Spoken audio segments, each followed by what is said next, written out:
পৃথিবীতে সবচেয়ে উত্তম জিকির হচ্ছে লা ইলাহা ইল্লাল্লাহ। কিয়ামত দিবসে একজন ব্যক্তির অপরাধের 99টা দফতর খোলা হবে।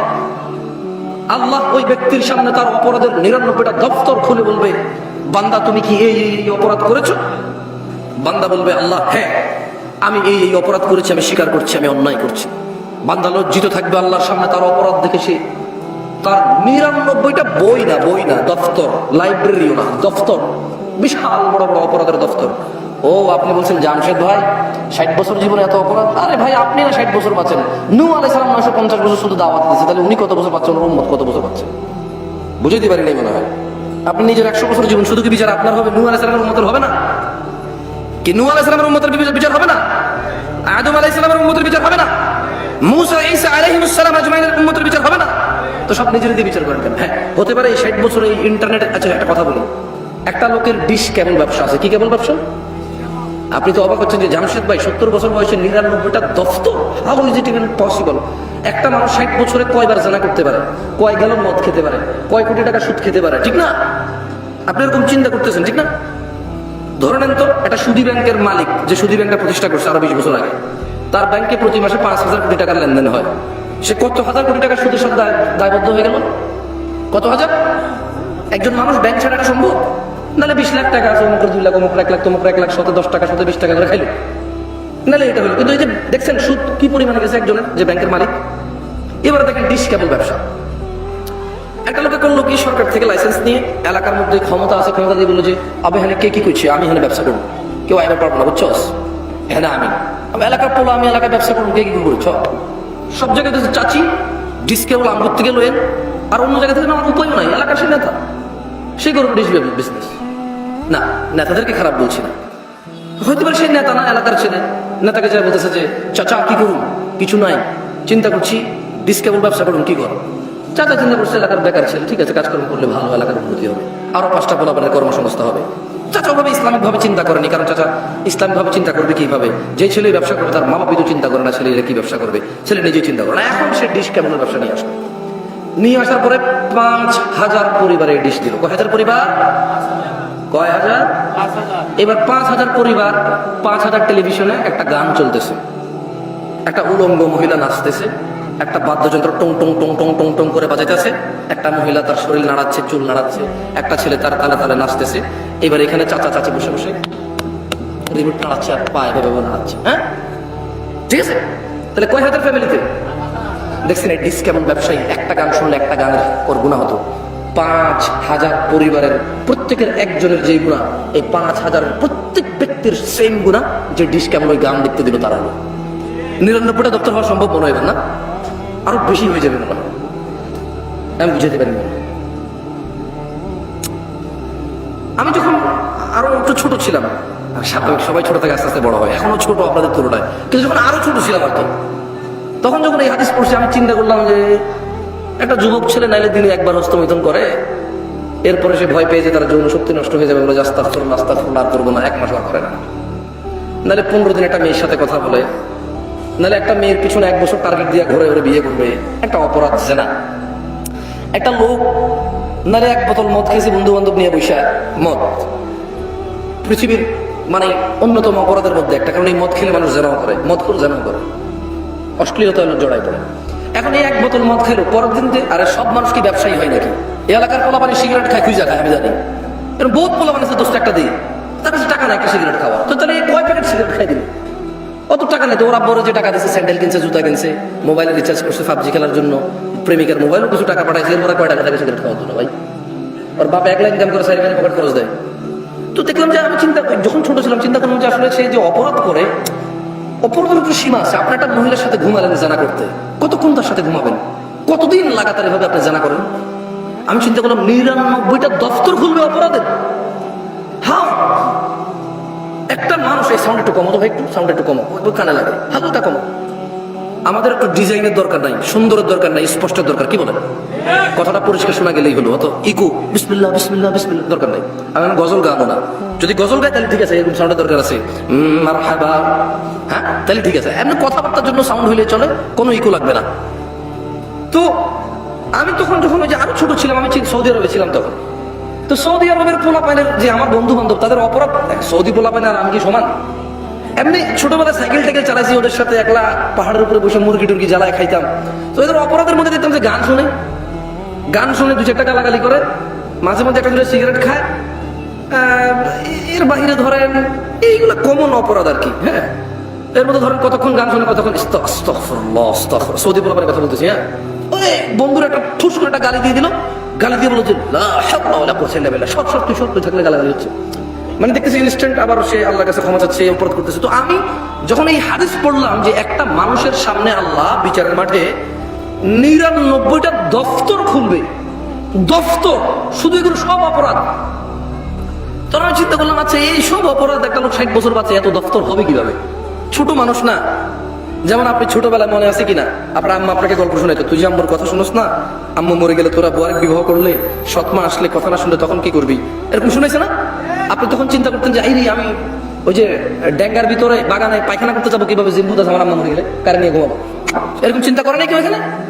আমার আম্মা যখন আমাকে এরকম শোনাইতো আমি চিন্তা করতাম, আম্মা মরে গেলে আমার কার সাথে ঘুমাবো? ছোট ছিলাম তো, সত্যি বলছি। আপনাদের এরকম হয় নাই এরকম আপনাদের? তো ওই ছোট মানুষ তো ছোট চিন্তা। এখন কি আর কেউ এরকম মনে করে মা মরে গেলে কার সাথে থাকবে, কাকে মা ডাকবে? তো মনে করে না, কেউ এরকম ফিল করে না তার মা বাপকে। একটু যখন নিজে খেতে পারে, নিজে হাঁটতে পারে, 4টা বন্ধু আছে, 5টা বান্ধবী আছে, চাকরি আছে, ব্যবসা আছে, বাণিজ্য আছে, টাকা আছে, বউ আছে, ছেলে মেয়ে আছে, এখন আর কেউ মা বাপ মরে গেলে কি আর আসলেই কি? কারণ ওই ছোটবেলা যে ফিলিংস ছিল, আমার আম্মা মরে গেলে আবার কার সাথে থাকবো, ওই ফিলিংসটা আমার হারাই ফেলে। তো আমি ছোটবেলায় চিন্তা করলাম যে 99টা দফতর কিভাবে। তো যখন আমি বাংলাদেশে এলাম, অথবা যখন আরো একটু বড় হলাম, সৌদি আরবে কিন্তু ডিশ আছে, এবার বড় এভাবে ছাতা লাগায়, হাজার চ্যানেল থাকে। এবার আমি চিন্তা করলাম, আচ্ছা রে, তবে ওখানে জানতাম যে এগুলো ইহুদি নাসারাদের টেকনোলজি, মুসলমানরা অন্যায়গুলা করে, যারা কাজগুলা করে তারা হয়তো হিন্দু বৌদ্ধ মুসলমান, ওদের তো হালাল হারাম কি, আপনার জন্য শুকর হারামের জন্য কি হালাল হারাম, এটা হচ্ছে ওর জন্য খাবার। বুঝতে পারি নাই মনে হয় আমি। আপনি পরনিন্দা করলে এটা আপনার জন্য না গীবত। অনেকের জন্য তো এই মাসলা মাসাই নেই ওর দিনের মধ্যে, যেটা কি মাসলা কি মাসাই, ঠিক না? তো আমি যখন এখানে আসলাম আমি দেখলাম যে হ্যাঁ, আমার গ্রামে আমার আপন কাজিন ব্রাদাররা বা আড়াতো পাড়াতো ভাতিজা, ওরা বললো কি ডিশ ব্যবসা নিয়ে আসবে। আমি বললাম যে ভাতিজা, ডিশ ব্যবসা করবি, যত মানুষের সিনেমা দেখবে, ওর একক ব্যক্তি গুণা, কিন্তু ওই যে তুই যেটা দেখাচ্ছিস তোর সেম গুণাটা আসবে, তো তোর তো এটা অনেক পাপ হয়ে যাবে। পুরা গ্রামে প্রায় এই পুরো আশপাশে 4-5টা, পুরো ইউনিয়নে 27টা গ্রাম, তুই যদি একলা এগুলো ডিশের সার্ভিস এগুলো দেস, যত মানুষে গান শুনবে, সিনেমা দেখবে, তোর উপরে তো গুণা আসবে। সামান্য কয় টাকার জন্য এত গুণা কিভাবে তুই এটা পরে আল্লাহকে রিপে করবি? আর মানুষের গুণা তো এটা মানুষ রিলেটেড, তো সমস্যা। আমাকে বললো যে কাকা, আমি না দিলেও কেউ তো দিয়ে দিবে, তাহলে ইন্টারনেট ব্যবসাকে কি বলো কাকা বলো? তার মানে তার এটা হারাম, সমস্যা নাই, কারণ ইন্টারনেট ব্যবসা তাহলে কি, মানে এরকম। তো শোনেন গাজীপুরবাসী, ওই যে আবার একটু বলতো আমার সাথে, আমি আবার টপিকে আসি। দেখছেন কি সুন্দর লাগে না? মাশাআল্লাহ। এটা হচ্ছে আমাল, এটা হচ্ছে কি, এটা কি, এটা মানুষ ব্যক্তি আমল করবে। আমি আসতেছিলাম যে লা ইলাহা ইল্লাল্লাহ এটা কত বড় জিকির সেটা বলতে আসতেছিলাম, এই এতগুলো উদাহরণ। তো কিয়ামতে আল্লাহ এক ব্যক্তির সামনে 99টা অপরাধের দফতর খুলবে এবং আল্লাহ তাকে বলবে যে বান্দা, তুমি কি এই অপরাধগুলো করেছো? বান্দা বলবে হ্যাঁ হে আল্লাহ, এই সমস্ত অপরাধগুলো আমার, আমি স্বীকার করছি। আল্লাহ তাকে বলবে তার আমাল নামায় ঈমান, কি আমল নামায় কি থাকবে?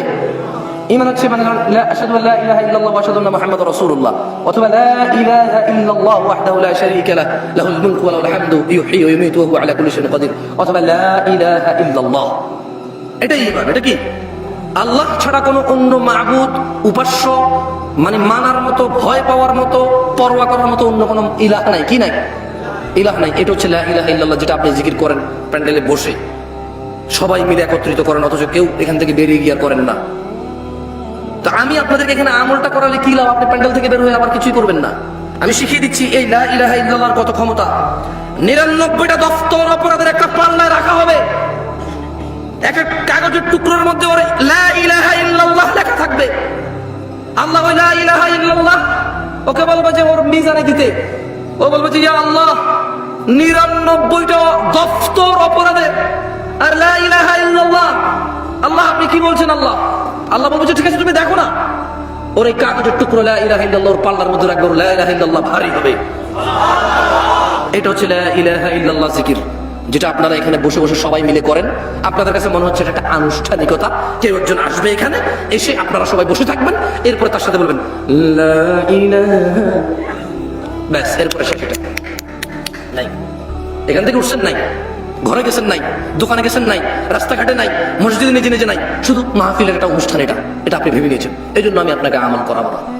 আমি আপনাকে শিখিয়ে দিলাম বেশি বেশি আল্লাহ জিকির করবেন, লা ইলাহা ইল্লাল্লাহ জিকির করবেন, আশহাদু আল্লা ইলাহা ইল্লাল্লাহ ওয়া আশহাদু আন্না মুহাম্মাদার রাসূলুল্লাহ, লা ইলাহা ইল্লাল্লাহ ওয়াহদাহু লা শারীকা লাহু লাহুল মুলকু ওয়া লাহুল হামদ ইউহয়ী ওয়া ইউমীতু ওয়া হুয়া আলা কুল্লি শাইইন কাদির।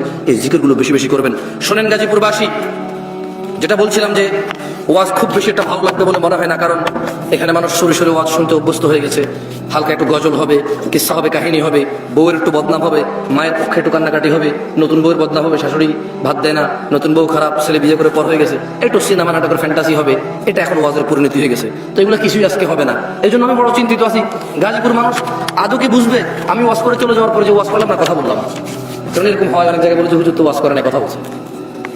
হ্যাঁ, বলবো যে ওয়াজ কি বলছে, আল্লাহুম্মা সাল্লি আলা, এটা হচ্ছে ওয়াজ। আর এই যে কথা বলতেছি এটা ওয়াজ না, এটা হচ্ছে কথা। শোনো গাজীপুরবাসী, গাজীপুরের নয়াপাড়ার মহিলা এবং পুরুষ, সুস্থ এবং অসুস্থ, ধনী এবং দরিদ্র, মুহাম্মদ ইবনে আব্দুল্লাহ সাল্লাল্লাহু আলাইহি ওয়াসাল্লামের উম্মতরা, তোমরা শুনে নাও। তোমাদের রাসূল বলছে, عن ابي هريره رضي الله عنه قال, আবু হুরায়রা রাদিয়াল্লাহু আনহু থেকে বর্ণিত, তিনি বলেন, قال رسول الله صلى الله عليه وسلم, রাসূলুল্লাহ সাল্লাল্লাহু আলাইহি ওয়াসাল্লাম বলেছেন, কুল্লু উম্মতি ইয়াদখুলুনাল জান্নাহ। শোনো উম্মতে মুহাম্মদ, শোনো তোমাদের রাসূল কি বলছে সাল্লাল্লাহু আলাইহি ওয়াসাল্লাম। শোনো উম্মতে মুহাম্মদ, আবু বকরের মেয়ের জামাই কি বলছে রাদিয়াল্লাহু আনহু। শোনো শোনো উম্মতে মুহাম্মদ, উম্মাহাতুল মুমিনিন আয়েশা রাদিয়াল্লাহু তাআলা আনহার স্বামী কি বলছে শোনো। তিনি বলছেন, কুল্লু উম্মতি, আমার সব উম্মত, ইয়াদখুলুনাল জান্নাহ, জান্নাতে প্রবেশ করবে, ইল্লা মান আবা, তবে ওই ব্যক্তি জান্নাতে প্রবেশ করবে না যে আমাকে অস্বীকার করে। ক্বালু, সাহাবারা সবাই বললেন, ওয়া মান ইয়াবা ইয়া রাসূলুল্লাহ, হে আল্লাহর রাসূল সাল্লাল্লাহু আলাইহি ওয়াসাল্লাম, আপনার সব উম্মত জান্নাতে যাবে, শুধু যে আপনাকে অস্বীকার করে সে ছাড়া কে সে হতভাগা, কে সে অস্বীকারী যে আপনাকে অস্বীকার করে, অথচ আপনার উম্মত অস্বীকার করে আপনাকে। ক্বাল, উম্মতে মুহাম্মদ কান দুটো খুলে শোনো, শোনো ফাতেমা রাদিয়াল্লাহু আনহার আব্বা কি বলছে সাল্লাল্লাহু আলাইহি ওয়াসাল্লাম। তিনি বলছেন, মান আতাআনি, যে আমার অনুসরণ করলো, মানে যেই ব্যক্তি মুহাম্মদ সাল্লাল্লাহু আলাইহি ওয়াসাল্লামের অনুসরণ করলো, দাখালাল জান্নাহ, যে ব্যক্তি মুহাম্মদ সাল্লাল্লাহু আলাইহি ওয়াসাল্লামের অনুসরণ করলো, দাখালাল জান্নাহ, সে জান্নাতে প্রবেশ করবেই করবে। এটা কে বলেছে? আল্লাহর রাসূল বলেছে সাল্লাল্লাহু আলাইহি ওয়াসাল্লাম। তারপর আল্লাহর নবী বললেন, ওয়ামান আসানি, আর যেই ব্যক্তি আমার অবাধ্য হয়, যাকে দাড়ি রাখতে বলেছি রাখে না, টাকনুর নিচে প্যান্ট রাখতে নিষেধ করেছি মানে না, যাকে বলেছি বাবা মায়ের সাথে ভালো ব্যবহার করো সে আমার কথা মানে না, যাকে বলেছি 5 ওয়াক্ত 17 রাকাত নামাজ পড়ো নাহলে মুসলিম থাকবা না সে পরোয়া করে না, যাকে বলেছি তোমার হালাল থেকে খাও, হালাল থেকে উপভোগ করো, যাকে বলেছি মেয়ের কাছে যেও না বিবাহ ছাড়া, বলেছি কোনো মহিলার সাথে কথা বলিও না অপ্রয়োজনে প্রয়োজন ছাড়া, যেগুলো মানে না।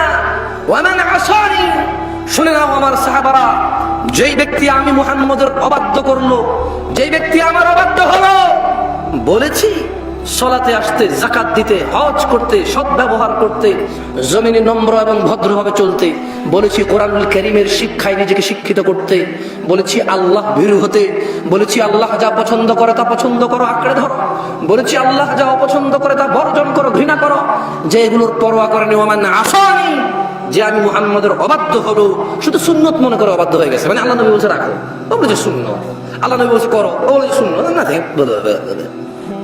সুন্নত। ইন্না লিল্লাহি ওয়া ইন্না ইলাইহি রাজিউন। আল্লাহ নবী বলছে, ওমান আসানি, যে আমি মুহাম্মদের অবাধ্য হলো, ফাকাদ আবা, সেই লোকই আমাকে অস্বীকার করলো যে আমার অবাধ্য হলো। রাসূল সাল্লাল্লাহু আলাইহি সাল্লাম বলেছে, সাল্লু, নামাজ পড়ো, কামা রাআইতুমুনি উসাল্লি, যেভাবে আমি মুহাম্মদকে নামাজ পড়তে দেখো সাল্লাল্লাহু। আমরা বিভিন্ন বিভক্ত করে ফেলেছি নামাজকে এবং বলেছি সব ঠিক সব ঠিক সব ঠিক। হলুদ সব তরকারিতে লাগে, ইসলাম নাকি হলুদ সব জায়গায় লাগে। ইন্না লিল্লাহি ওয়া ইন্না ইলাইহি রাজিউন। এই সাউন্ডগুলো কি কোনোভাবে সম্ভব না? খুব বিরক্ত করা, মানে কনসেন্ট্রেশনটা একটু নষ্ট হয়। আউযু বিল্লাহি মিনাশ শাইতানির রাজিম। সবাই মিলে আল্লাহুম্মা সাল্লি আলা মুহাম্মদ, আল্লাহুম্মা সাল্লি আলা মুহাম্মদ, আল্লাহুম্মা সাল্লি আলা মুহাম্মদ। আরে কিপটামি করেন না। আল্লাহ নবী বলছে একবার দুরূদ পড়লে 10 বার নেকি হয়, 10টা রহমত নাযিল হয়। তো কিপটামি করেন না, পড়বেন। হাঁটতে উঠতে বসতে যখনই মনে হবে যে একটু অসুবিধা আছেন, খালি ইস্তেগফার করবেন আর দুরূদ পড়বেন, আল্লাহকে ডাকবেন। ওয়াল্লাহি আপনার প্রয়োজন উনি জানে কি না? জানে। একবার পুরো যত প্রয়োজন সব জানে। কি বলেন আসলে? কি লা ইলাহা ইল্লাল্লাহ, মনের খবর জানে। তারপরে কালকে যে প্রয়োজন হবে সেটা আপনি জানেন, ওটাও জানে। তাহলে বলেন লা ইলাহা ইল্লাল্লাহ সুবহানা, তিনি পবিত্র। তিনি কি পবিত্র? তো শুনুন, গাজীপুরবাসী, নয়াপাড়ার মানুষ, তাহলে যে ব্যক্তি আল্লাহর রাসূলকে অনুসরণ করে সে কোথায় যাবে? আর আল্লাহর রাসূলকে অস্বীকার করে কিভাবে? যে অবাধ্য হয়। যে কি হয়? অবাধ্য হয়। গাজীপুরবাসী, নূহ আলাইহিস সালামের দাওয়াতের কথা মনে পড়ে যায় যখন এখন তোমাদেরকে দাওয়াত দিতে এসেছি। জেনে নিও, নূহ আলাইহিস সালাম যার কথা তোমাদেরকে বলেছি যে 950 বছর শুধু দাওয়াত দিয়েছে, কি দিয়েছে জানো? এই যে আমরা জানায় লিপ্ত, মদে লিপ্ত, সুদে লিপ্ত, তাও সবাই জানা করে না, সবাই মদ খায় না, সবাই সব অপরাধে মারামারিতে লিপ্ত নয়, কিন্তু হারাম উপার্জন। এই দেশে মানুষ মনে করে শুকর খাওয়া হারাম। কি মনে করে? কি মনে করে? শুকর খাওয়া কি মনে করে? কিন্তু অবৈধ টাকা দিয়ে হজ করে জমজমের পানি খাওয়া যে হারাম, এটা মনে করে না। বুঝাইতে পারি না। ও মনে করে জমজমের পানি কেন হারাম হয়ে যায়, বুঝাইতে পারি না। আচ্ছা শোনেন, আমরা শুকর কি জন্য খাই না? কি এটা হারাম এই জন্য নাকি মনে মনে চায় না তাই? কোনটা? এই সবাই কথা বলি, বুঝছেন, অসুবিধা নেই তো। শুকর হারাম তাই খাই না, তাহলে সিগারেট কেন খাই? ওটা হালাল। কি কোন শুকর খান না? কোন করলেন যে হারাম শুকর খান না তাই? আমি আপনারা একবার একরকম কথা বলেন, এই জন্য আসলে মজা নাই। শুকর কেন খাই না? তাহলে মদ কেন খাই? মদ খাওয়া ছেলেটা কিন্তু শুকর খায় না কেন? নাম নিলে তো 40 দিন ওষুধ থাকে না।